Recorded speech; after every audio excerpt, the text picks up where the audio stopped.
जय हिंद, वंदे मातरम। दोस्तों स्वागत करता हूं आप सभी का आपके अपने परिवार दीक्षित एजुकेशन अड्डा पर। दोस्तों आज हो चुका है 7 सितंबर और आपकी जानकारी के लिए बता दें आज 7 सितंबर को एसएससी एमटीएस का कोई भी एग्जाम नहीं है।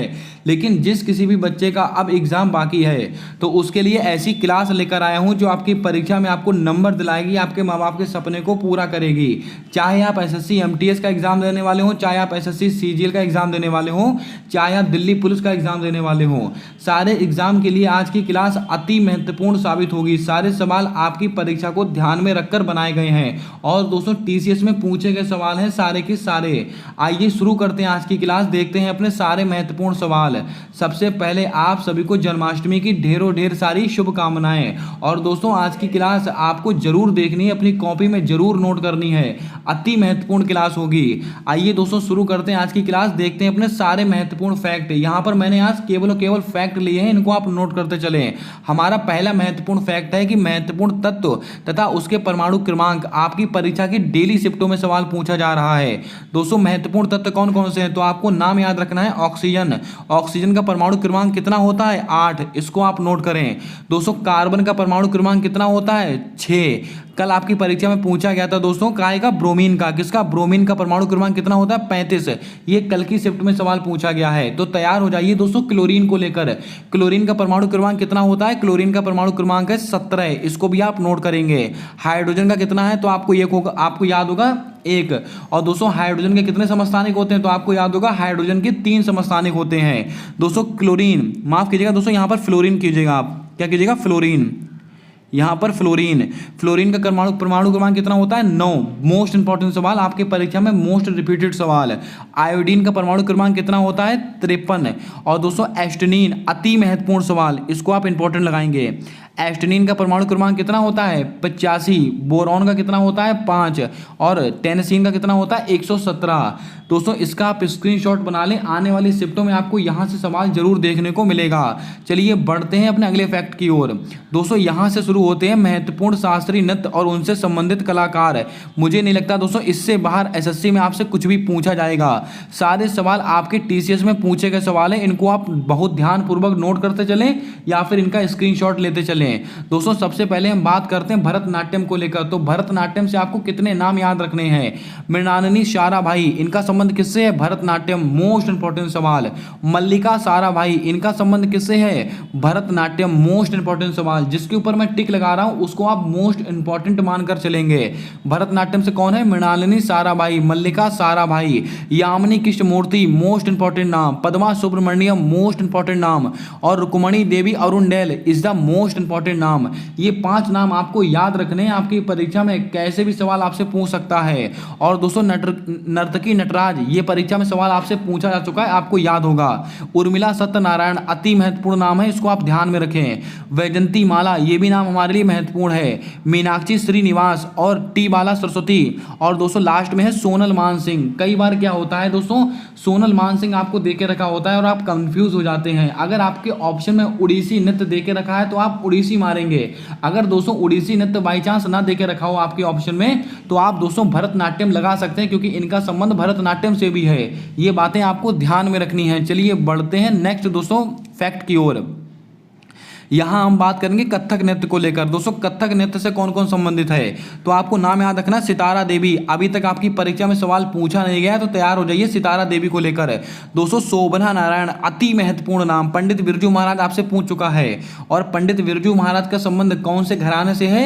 ये दोस्तों लखनऊ घराने से संबंध रखते हैं। सरस्वती सेन, अति महत्वपूर्ण सवाल, जिसके ऊपर टिक लग रहा है उसको आप रट डालें बिल्कुल सवाल को। सितारा देवी, शोभना नारायण, सरस्वती सेन, शंभू महाराज, अति महत्वपूर्ण सवाल। और कुमुदनी लखिया, ये सवाल भी आपकी परीक्षा में पूछा गया प्रश्न है। कुमुदनी लखिया और दोस्तों रोशन कुमारी, ये दोनों सवाल आपके टीसीएस में पूछे गए सवाल हैं अभी हाल ही में। दोस्तों आपको बता दें कितने नाम हो गए? सितारा देवी, शोभना नारायण, पंडित बिरजू महाराज, सरस्वती सेन, शंभू महाराज, कुमुदनी लखिया और रोशन कुमारी। इन सबका संबंध किससे है? कथक से। अब दोस्तों बात करते हैं मोहिनी अट्टम को लेकर। ये मोहिनी अट्टम भी हमारे लिए बहुत महत्वपूर्ण है। आपको दोस्तों याद होगा कल्याणी अम्मा, कल्याणी अम्मा का संबंध किससे है? मोहिनी अट्टम से है। कनक रेले, ये सवाल आपकी परीक्षा में पूछा चुका है अभी एमटीएस में। तो कनक रेले और कल्याणी अम्मा, इनका संबंध किससे है? मोहिनी अट्टम। और दोस्तों एक सवाल आपको और यहाँ से पूछा गया था, हेमा मालिनी। हेमा मालिनी भी आपसे पूछ चुका है सवाल एमटीएस में। इनका संबंध किससे? इनका संबंध भी दोस्तों ये मोहिनी अट्टम से है। इसको भी आप लिख लें, हेमा मालिनी, इनका संबंध किससे? इनका संबंध भी दोस्तों मोहिनी अट्टम से है। और दोस्तों इसके अलावा मोहिनी अट्टम किस भगवान को समर्पित है? भगवान विष्णु को समर्पित है, आपको याद होगा। हेमा मालिनी और श्रीदेवी, एक नाम और नोट कर लें, श्रीदेवी। हेमा मालिनी और श्रीदेवी, इन दोनों का संबंध किससे? इन दोनों का संबंध है मोहिनी अट्टम से। पल्लवी कृष्णन, मोस्ट इंपॉर्टेंट नाम, इसको भी आप नोट करें। गोपिका वर्मा भी आपके लिए महत्वपूर्ण रहेगा। तो इतने नाम आपको नोट करके रखने हैं। चलिए बढ़ते हैं अगले दोस्तों नृत्य की ओर। हमारा अगला नृत्य है कुचिपुड़ी। अति महत्वपूर्ण सवाल दोस्तों, कुचिपुड़ी से आपको किसके किसके नाम याद रखने हैं? तो नाम याद रखना है राधा रेड्डी। अति महत्वपूर्ण सवाल, अगर राधा रेड्डी पूछे या राजा रेड्डी पूछे, अगर आपसे राजा रेड्डी, क्या दोस्तों, अगर आपसे राजा रेड्डी पूछे तो भी आपको जवाब कुचिपुड़ी लगाकर आना है। जल्दी से कमेंट में छाप दें कुचिपुड़ी किस राज्य का शास्त्रीय नृत्य है। इसका जवाब आपको कमेंट कर बताना है। राजा रेड्डी, राधा रेड्डी, इन दोनों का संबंध किससे है? कुचिपुड़ी से संबंध रखते हैं। बात करते हैं वेम्पति चिन्ना सत्यम। अति महत्वपूर्ण नाम, इसके ऊपर आप 100 टाइम स्टार लगा के रखें, सवाल देखने को मिलेगा आपकी परीक्षा में। पद्मजा रेड्डी, अति महत्वपूर्ण नाम, ये भी नाम बहुत ही महत्वपूर्ण है, इसको भी आप नोट कर लें। लक्ष्मी नारायण, ये नाम भी हमारे लिए अति महत्वपूर्ण है। यामिनी कृष्णमूर्ति, याद कीजिएगा दोस्तों, भरतनाट्यम में भी यामिनी कृष्णमूर्ति था और दोस्तों यहाँ पर कुचिपुड़ी में भी यामिनी कृष्णमूर्ति देके रखा है। तो दोस्तों आपको अपना कॉमन सेंस यूज करना है। अगर आपके ऑप्शन में भरतनाट्यम ना देके रखा हो तो आप कुचिपुड़ी लगा देंगे, अगर आपके ऑप्शन में कुचिपुड़ी ना देके रखा हो तो आप भरतनाट्यम लगा देंगे। और स्वप्न सुंदरी, इनका संबंध किससे? इनका संबंध भी कुचिपुड़ी से है, इसको भी आप याद रखें। बात करते हैं मणिपुरी। दोस्तों मणिपुरी से आपको 3 से 4 नाम याद रखने। झावेरी बहनें, कई बार परीक्षा में पूछा गया सवाल। और गुरु बिपिन सिंह, ये दोनों नाम बहुत ही महत्वपूर्ण है, इनको आप याद रखें। दोस्तों कलावती देवी और गुरु हरिचरण सिंह, ये भी नाम थोड़ा याद रखिएगा, अच्छे सवाल हैं।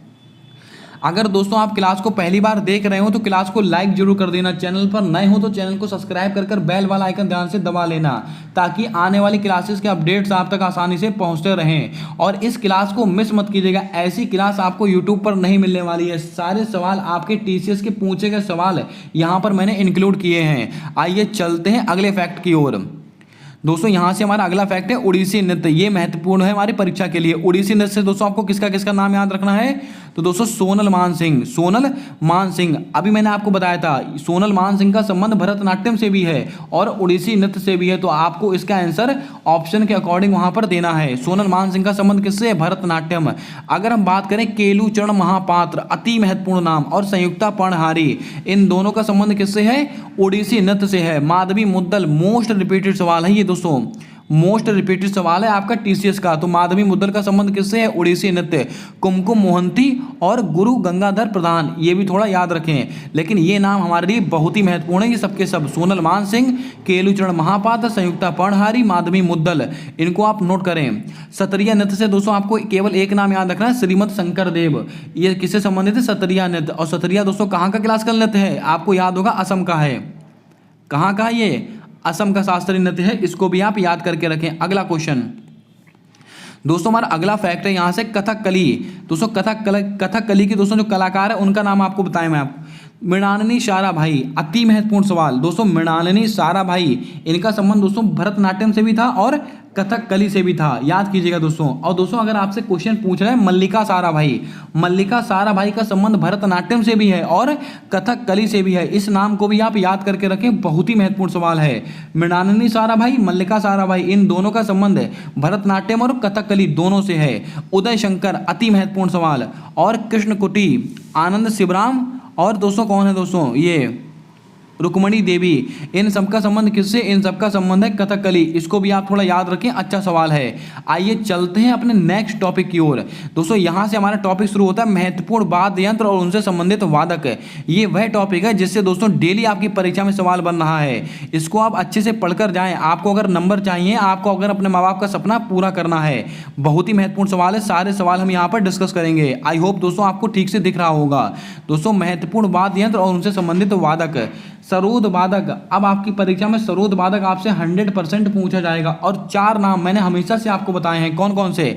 अलाउद्दीन खान, अमजद अली खान, अली अकबर खान, विश्वजीत राय चौधरी। अगर आपने ये 4 नाम याद कर लिए तो दोस्तों आप सरोद वादक का सवाल नहीं गलत करेंगे। संतूर वादक, कल आपकी परीक्षा में सवाल पूछा गया, पंडित शिव कुमार शर्मा, इनका संबंध किससे है? संतूर वादक। और भजन सोपारी, इन दोनों का संबंध किससे है? संतूर वादक से। मैंने जब जब दोस्तों आपको संतूर वादक पढ़ाया तो भजन सोपारी, पंडित शिव कुमार शर्मा, दोनों नाम बताए थे आपको मैंने। अब बात करें अगर हम सितार वादक की, तो सितार वादक से दोस्तों आपको कितने नाम याद रखने हैं? थोड़ा दोस्तों लंबा है इसको, लेकिन याद करना होगा आपको। सितार वादक से दोस्तों आपको 4 से 5 नाम है जो याद रखने होंगे। पंडित रविशंकर, इनका संबंध किससे है? सितार वादक। पहले ग्रैमी पुरस्कार जीतने वाले भारतीय कौन थे? पंडित रविशंकर थे, ये भी आप याद रखें। उमाशंकर मिश्र, अति महत्वपूर्ण सवाल है। और बुद्धादित्य मुखर्जी, ये भी सवाल बहुत ही महत्वपूर्ण है। विलायत खान, ये अति महत्वपूर्ण सवाल है ये वाला। शाहिद परवेज और दोस्तों अनुष्का शंकर, इन सबका संबंध किससे? इन सबका संबंध है सितार वादक से। इसको भी आप नोट करके रखें। अगला क्वेश्चन ये लीजिए दोस्तों, आपकी परीक्षा के सवाल। शहनाई वादक से दोस्तों आपको कितने नाम याद रखने हैं? तो दोस्तों आपको याद रखना बिस्मिल्लाह खान, अति महत्वपूर्ण सवाल। अली अहमद का संबंध किससे है? शहनाई वादक। हुसैन खान और दोस्तों दयाशंकर जगन्नाथ, अति महत्वपूर्ण नाम है दयाशंकर जगन्नाथ वाला। यानी कि शहनाई वादक दोस्तों आपको कितने नाम याद रखने हैं? बिस्मिल्लाह खान, दयाशंकर जगन्नाथ, अली अहमद और हुसैन खान। अब दोस्तों अति महत्वपूर्ण बात आती है तबला वादक को लेकर। तबला वादक भी परीक्षा में कई बार पूछा गया है। अल्लाह रखा कान, अति महत्वपूर्ण सवाल। जाकिर हुसैन तो अति महत्वपूर्ण है, आपको याद होगा 2023 के अंदर, माफ कीजिएगा 2022 के अंदर इनको दोस्तों पद्म विभूषण पुरस्कार मिला, इसीलिए सवाल बहुत महत्वपूर्ण है। और दोस्तों आपको याद रखना किशन महाराज, इनका संबंध किससे है? तबला वादक। लतीफ खां, अति महत्वपूर्ण सवाल। सुखविंदर सिंह, पंडित लच्छू महाराज, लगाइएगा स्टार। ये सब सवाल आपके परीक्षा में आपको नंबर दिलाएंगे, आपके माँ बाप के सपने को पूरा करेंगे। चलिए बढ़ते हैं अगले क्वेश्चन की ओर, यानी कि अगले फैक्ट की ओर। अब दोस्तों यहाँ से है बांसुरी वादक, तो बांसुरी वादक से दोस्तों आपको 1 से 2 नाम याद रखने हैं। हरिप्रसाद चौरसिया और दोस्तों आपको किसका नाम याद रखना? पन्नालाल घोष। हरिप्रसाद चौरसिया, पन्नालाल घोष और राजेंद्र कुलकर्णी, ये भी नाम आप पढ़कर जाइएगा, लेकिन जो महत्वपूर्ण है वो आप ध्यान में रखिएगा। हरिप्रसाद चौरसिया, पन्नालाल घोष, राजेंद्र कुलकर्णी, ये 2 से 3 नाम है अति महत्वपूर्ण। और दोस्तों कौन है? सिक्कल माला चंद्रशेखर और वी कुंजमणि, ये भी आप थोड़ा याद रखिएगा, हो सकता है तो। अगला क्वेश्चन वीणा वादक, ये सवाल भी बहुत ही महत्वपूर्ण है। एस बालचंद्रन, इनका संबंध किससे है? वीणा वादक हैं। कृष्ण भागवतार, इनका संबंध किससे? वीणा वादक हैं। और बदरुद्दीन डागर, महत्वपूर्ण सवाल है, इसको आप याद रखें। अगला क्वेश्चन दोस्तों वायलिन वादक और प्रवाज वादक, ये सवाल भी कई बार परीक्षा में आए हुए सवाल हैं। वायलिन वादक दोस्तों कौन है? टी.एन. कृष्णन, लगाइएगा स्टार, अति महत्वपूर्ण सवाल है। टी.एन. कृष्णन। डॉक्टर एन राजम, अति महत्वपूर्ण सवाल। एल सुब्रमण्यम और दोस्तों पंडित राम नारायण, इन सबका संबंध किससे है? वायलिन वादक हैं। और गोविंद स्वामी पिल्लई, इनका संबंध भी वायलिन वादक हैं। दोस्तों इसको आप याद कैसे करेंगे? आप 2 से 3 बार इस क्लास को देखिएगा और दोस्तों इसके नोट्स आप अपनी कॉपी में बनाइएगा। एक तरफ डालिएगा दोस्तों वाद्य यंत्र और दूसरी तरफ डालिएगा उनसे संबंधित कलाकार, इसको लिख डालिएगा। 2 से 3 बार आप इसको पढ़ेंगे, 100% आपको याद हो जाएंगे। परवाज वादक, ये सवाल भी दोस्तों कई बार आपसे पूछ लिया जाता है, तो दोस्तों आपसे यहाँ पर 2 से 3 नाम पूछे जाएंगे। ठाकुर लक्ष्मण सिंह, इनका संबंध किससे है? परवाज वादक। गोपाल दास, परवाज वादक। छत्रपति सिंह, परवाज वादक। रहमान खान, परवाज वादक। अगला क्वेश्चन दोस्तों यहाँ से हमारा है रुद्रवीणा। रुद्रवीणा से संबंधित कौन है? उस्ताद साजिद अली खान, अति महत्वपूर्ण सवाल है ये दोस्तों रुद्रवीणा वाला। उस्ताद साजिद अली खान, इनका संबंध किससे है? रुद्रवीणा से संबंधित है। असद अली खान, ये 2 नाम है और दोनों नाम अति महत्वपूर्ण है, इनको आप याद रखें। अगला सवाल मृदंगम वादक, मैंने आपको कल भी बताया था, पालघाट मणि अय्यर। पालघाट मणि अय्यर महत्वपूर्ण नाम है। और दोस्तों कौन है दोस्तों? ठाकुर भीकम सिंह, इनका संबंध भी महत्वपूर्ण है, इसको भी आप याद रखें। अगला क्वेश्चन यहाँ से शुरू होते हैं दोस्तों हमारे महत्वपूर्ण फैक्ट। ये मोस्ट रिपीटेड क्वेश्चन मैं आपको लिखाने जा रहा हूँ, इनको तो आप स्क्रीनशॉट लेके रखें। और दोस्तों शिफ्टों में देखना, आपको हूबहू सवाल देखने को मिलेंगे। ये दोस्तों कैसे महत्वपूर्ण देखिएगा। दोस्तों विष्णुप्रयाग दोस्तों यहाँ पर किन 2 नदियों का संगम होता है? तो आपको नाम याद रखना है, अलकनंदा और धौली गंगा। इंपॉर्टेंट सवाल, ये सारे सवाल टीसीएस में किसी ना किसी शिफ्ट में पूछे गए सवाल हैं। अलकनंदा और धौलीगंगा मिलकर क्या बनता है? विष्णुप्रयाग। कर्णप्रयाग दोस्तों अलकनंदा और पिंडर नदी जहां पर मिलती है उसको कहते हैं कर्णप्रयाग। दोस्तों रुद्रप्रयाग दोस्तों अलकनंदा और मंदाकिनी, रुद्रप्रयाग। और देवप्रयाग कौन सा है? अलकनंदा और भागीरथी, ये होता है देवप्रयाग। ये कुछ 4 सवाल हैं, ये दोस्तों 4 सवाल हैं। इनमें से दोस्तों एक सवाल आपको 100% परीक्षा में देखने को मिलेगा। ये वेरी इंपॉर्टेंट की श्रेणी में इसको आप रखेंगे। दोस्तों आपकी जानकारी के लिए बता दें, ये सारे सवाल जो हमारी ई नोट्स हैं, यानी कि दोस्तों जो हमारे ब्रह्मास्त्र वाले ई नोट्स हैं उससे दोस्तों लिए गए हैं। दोस्तों इसका कुछ डेमो मैंने आपको दिखाया कि किस तरह से मैटर आपको वहां पर प्राप्त होने वाला है। अगर दोस्तों आपने हमारे ई नोट्स अभी तक परचेस ना किए हों तो मैं आपको उसकी कुछ जानकारी दे देता हूँ, उसको आप परचेस करके रखिएगा और भविष्य में आने वाली कोई सी भी एसएससी की परीक्षा में आप बैठ जाइएगा। 100% आपको 18 से 20 सवाल वहीं से देखने को मिलेंगे। 25 में से आप 18 से 20 सवाल आसानी से हल कर देंगे। दोस्तों उसके अंदर आपको क्या क्या मिलने वाला है, अगर आप केवल जीके जीएस के नोट्स लेते हैं तो दोस्तों आपके लिए केवल 60 रुपीज़ उसके लिए परचेस करना पड़ेगा आपको। और आप अगर करंट अफेयर के नोट्स लेते हैं तो दोस्तों उसके लिए आपको केवल 60 रुपीज़ पे करने पड़ेंगे। और आप करंट अफेयर और जीके दोनों मिक्स नोट्स लेना चाहते हैं तो आपके लिए उसके लिए 75 रुपीज़ पे करने पड़ेंगे। अब दोस्तों इसके अंदर आपको मिलेगा क्या, अगर आप जीके जीएस के नोट्स लेंगे तो दोस्तों अभी हाल ही में टीसीएस के द्वारा पूछी गई जो परीक्षाएं हैं उनमें पूछे गए सवाल हैं, सारे सवालों का समावेश आपको वहां पर मिलने वाला है। अगर आप करंट अफेयर के नोट्स खरीदना चाहते हैं तो दोस्तों आपको जुलाई से लेकर जनवरी से लेकर जुलाई तक का जितना भी करंट अफेयर है वन लाइनर फैक्ट में आपको वो भी मिल जाएगा। और 275 वाले में आपको दोनों मिलने वाले हैं। यानी कि दोस्तों अगर आपको इसको परचेस करना है तो इसका लिंक मैंने अपने कमेंट बॉक्स में और अपने डिस्क्रिप्शन बॉक्स में पिन करके रखा हुआ है, जाइएगा। जो भी आपको ई बुक खरीदनी है उसको आप खरीद सकते हैं, तुरंत आपको पीडीएफ प्राप्त हो जाएगी, उसका आप प्रिंट निकलवा कर आप संभाल के रखिएगा। आने वाली परीक्षाओं के लिए रामबाण साबित होने वाला है। क्लास पर नए हो तो क्लास को लाइक कर दें, चैनल पर नए हो तो चैनल को सब्सक्राइब कर बेल वाला आइकन ध्यान से दबा लें ताकि आने वाली क्लासेस के अपडेट्स आप तक आसानी से पहुंचते रहें। और जिन बच्चों का एग्जाम है इस क्लास को मिस मत करें। बात करते हैं दोस्तों ब्रह्मपुत्र नदी के अनोखे नाम। परीक्षा में वो सवाल जो कई बार रिपीट हुआ है। दोस्तों ब्रह्मपुत्र नदी को कहां पर क्या कहते हैं, तो दोस्तों आपको याद रखना है ब्रह्मपुत्र नदी को सांगपो कहां पर कहते हैं, तिब्बत में कहते हैं।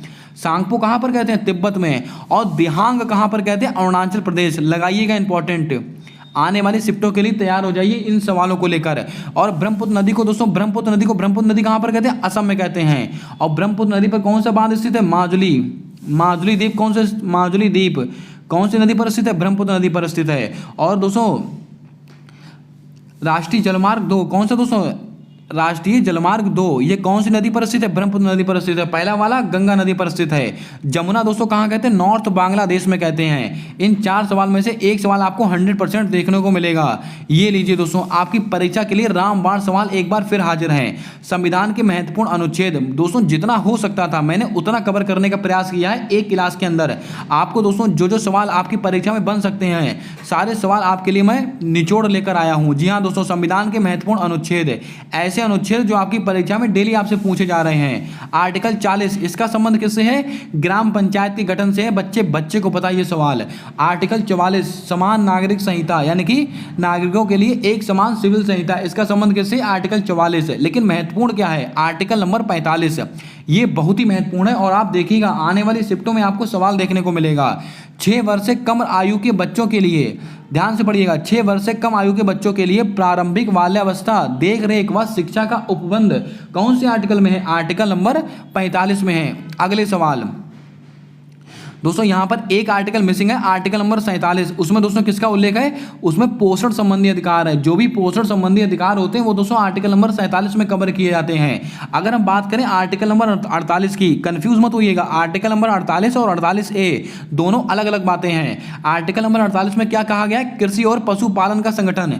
कृषि और पशुपालन का संगठन कौन से आर्टिकल में, आर्टिकल नंबर 48। लेकिन आर्टिकल 48A इसमें क्या है, पर्यावरण का संरक्षण, पर्यावरण का संरक्षण और संवर्धन, पर्यावरण का संरक्षण और संवर्धन और वन एवं वन्य जीवों का संरक्षण, ये कौन से आर्टिकल में है, आर्टिकल नंबर 48 का। याद रखिएगा। कृषि और पशुपालन कहाँ पर है? 48 में। लेकिन पर्यावरण का संरक्षण और वन एवं वन्य जीवों का संरक्षण आर्टिकल 48A में है। अगर हम बात करें आर्टिकल 49 राष्ट्रीय महत्व के स्मारक स्थान और वस्तुओं का संरक्षण, यानी कि दोस्तों आपको सवाल तो बहुत छोटा दिख रहा होगा, लेकिन इससे आपसे क्या क्या सवाल पूछ सकता है। आपको कोई भी इमारत का नाम दे देगा या कोई भी दोस्तों फेमस जगह का नाम दे देगा जो दोस्तों राष्ट्रीय स्मारक के दर्जे में शामिल होगी, और आपसे पूछेगा इसके संरक्षण के लिए कौन सा आर्टिकल है। आर्टिकल 49 आपको याद रखना है। अगला क्वेश्चन ये लीजिए दोस्तों, आर्टिकल 50 कार्यपालिका से न्यायपालिका का पृथक्करण कौन से आर्टिकल में? आर्टिकल नंबर 50 में इसका उल्लेख है, इसको भी आप याद रखें। आर्टिकल नंबर 51 में क्या? अंतर्राष्ट्रीय शांति और दोस्तों सुरक्षण की अभिवृद्धि, ये कौन से आर्टिकल में? आर्टिकल नंबर 51 है। और आर्टिकल नंबर 51 में क्या है? मूल कर्तव्य हैं। और दोस्तों आपको याद होगा वर्तमान समय में हमारे मौलिक कर्तव्यों की संख्या कितनी है? 11 है।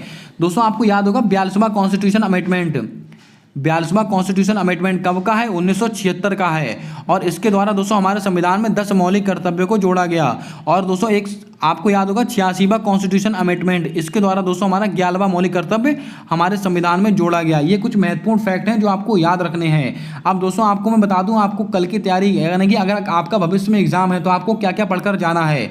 बहुत ध्यानपूर्वक दोस्तों टॉपिक को सुनिएगा। अगर आपका भविष्य में एग्जाम है तो दोस्तों आप 2011 की जनगणना पढ़कर जाइए। भारत और उसके पड़ोसी देश और उस दोस्तों पड़ोसी देशों की भाषाएं और उनके दोस्तों महत्वपूर्ण उनसे संबंधित राष्ट्रीय खेल और राष्ट्रीय फल, ये बात आप पढ़कर जाएगा। आपकी परीक्षा में आपको सवाल देखने को मिलेगा।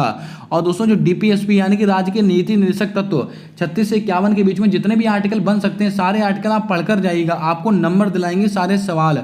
और दोस्तों महत्वपूर्ण वाद्य यंत्र, महत्वपूर्ण शास्त्रीय नृत्य और दोस्तों महत्वपूर्ण लोक नृत्य, ये सब चीज़ें तो आपको पढ़कर ही जानी है अगर आप एसएससी का एग्जाम देने जा रहे हैं। और दोस्तों आपकी जानकारी के लिए बता दूं, अगर आपका भविष्य में एग्जाम है तो आप तैयार हो जाइए महत्वपूर्ण युद्धों को लेकर, यानी कि कौन से युद्ध कब हुए थे, ये सवाल आपकी परीक्षा में बन सकता है। आइए दोस्तों एक बार फिर से मैं आपको कुछ महत्वपूर्ण फैक्ट नोट कराता हूं। जैसे कि अगर आपसे दोस्तों परीक्षा में पूछ लिया जाता है महत्वपूर्ण युद्ध, तो दोस्तों महत्वपूर्ण युद्ध मैं आपको 1 से 2 बताता हूं, जल्दी से देख लीजिएगा इसको भी। आपको याद होगा 1191 में दोस्तों क्या हुआ था? तराइन का पहला युद्ध हुआ था। किसका? तराइन का पहला युद्ध हुआ था। और इसमें कौन जीता था? पृथ्वीराज चौहान जीता था, मोहम्मद गौरी हारा था। और 1192 तराइन का दूसरा युद्ध हुआ था और जिसमें पृथ्वीराज चौहान की हार हुई थी, मोहम्मद गौरी जीत गया था। इसके बाद हम बात करें 1526, इसको क्या हुआ था? पानीपत का पहला युद्ध किसके बीच में हुआ था? बाबर तथा इब्राहिम लोदी के बीच में हुआ था। इसके बाद दोस्तों 1556 इसमें क्या हुआ था? पानीपत का दूसरा युद्ध हुआ था। किसके बीच में? बैरम खान तथा हेमू के बीच में हुआ था। सॉरी माफ कीजिएगा, अकबर तथा हेमू के बीच में हुआ था। अब दोस्तों पानीपत का तीसरा युद्ध 1761, ये किसके बीच में हुआ था? मराठा तथा अहमद शाह अब्दाली के बीच में हुआ था पानीपत का तीसरा युद्ध। 1540 इसमें क्या हुआ था? कन्नौज का युद्ध। और दोस्तों 1527 इसको क्या हुआ था? खानवा का युद्ध। क्या हुआ था? खानवा का युद्ध। 1764 में दोस्तों किसका युद्ध हुआ था? आपको दोस्तों याद होगा 1764 में किसका युद्ध था? जल्दी से बताएं। और एक दोस्तों 1757 इसमें प्लासी का युद्ध हुआ था। 1764 में आई थिंक बक्सर का युद्ध हुआ था। और दोस्तों इसमें अंग्रेजी सेना का नेतृत्व किसने किया था? हेक्टर मोनरो किया था। ये कुछ महत्वपूर्ण युद्ध हैं, इनको भी आप थोड़ा पढ़कर जाएं, परीक्षा में सवाल बन सकता है। ये थी दोस्तों आज की क्लास और ये थे कुछ महत्वपूर्ण फैक्ट। अब आप कमेंट करके बताएं आज की क्लास आपको कैसी लगी, कैसा लगा आज का कंटेंट। अगर क्लास पसंद आई है तो क्लास को लाइक कर दें, चैनल पर नए हो तो चैनल को सब्सक्राइब कर बेल वाला आइकन ध्यान से दबा लें ताकि आने वाली क्लासेस के अपडेट्स आप तक आसानी से पहुँचते रहें। और जिन ई नोट्स को लेकर मैंने चर्चा की है उसको आप परचेज करके रखिएगा। अगर आपका दिल्ली पुलिस कांस्टेबल का एग्जाम है या एसएससी सीजीएल टियर 2 का एग्जाम है, सारे सवालों के लिए, सारे एग्जामों के लिए अति महत्वपूर्ण पीडीएफ होने वाली है। मिलते हैं नेक्स्ट क्लास के अंदर, तब तक के लिए जय हिंद जय भारत दोस्तों। और दोस्तों आपसे एक बहुत ही बड़ी हम्बल रिक्वेस्ट है मेरी, अगर आपका दोस्तों कल एग्जाम है या परसों एग्जाम है, कभी भी एग्जाम है, तो आपके लिए एक मैं नंबर प्रोवाइड कर रहा हूं, इस पर आप कॉल मत कीजिएगा। ये व्हाट्सएप बिजनेस अकाउंट है। दोस्तों नंबर याद कीजिएगा 81 265 07 143 है। ये दोस्तों व्हाट्सएप बिजनेस अकाउंट है, इस पर आप क्वेश्चन शेयर कर सकते हैं अगर आपको याद रहते हैं क्वेश्चन, जिससे कि दोस्तों आने वाले शिफ्टों में और बच्चों के जो एग्जाम है उनको हेल्प हो सके। लेकिन आपसे हम्बल रिक्वेस्ट है, केवल एसएमएस कीजिएगा अगर आपको कोई बात पूछनी है, कॉल मत कीजिएगा। मिलते हैं नेक्स्ट क्लास के अंदर, तब तक के लिए जय हिंद जय भारत दोस्तों।